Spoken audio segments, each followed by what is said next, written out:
Nshuti bakunzi b'imico n'akaranga vy'Uburundi ndabahaye amahoro. Aha ndiko ndabereka umurima w'amasaka. Amasaka rero yari afise uruhara ruhambaye mu buzima bw'abarundi.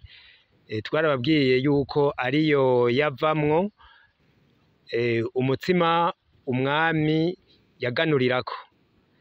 Yoyo yaba ari amasaka atariwe n'inyoni, ariko aya yoyo murabona yuko inyoni ziyona.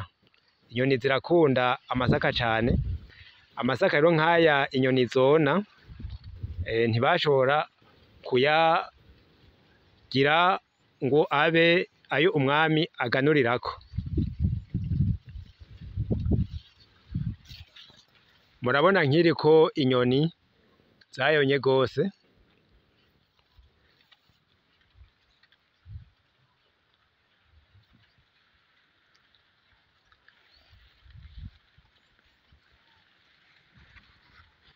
Amasaka rero barayacumbamwo n'umutsima.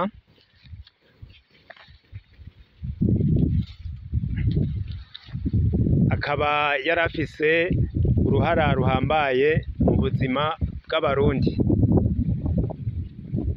Mu mayaga y'Uburundi hariho n'igisokozo kivuga giti: sokwe niruze, so na nyoko bapfuye iki? Isaka ryo mu rubibe.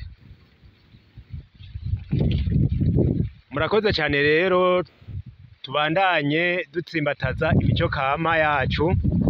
Murakoze.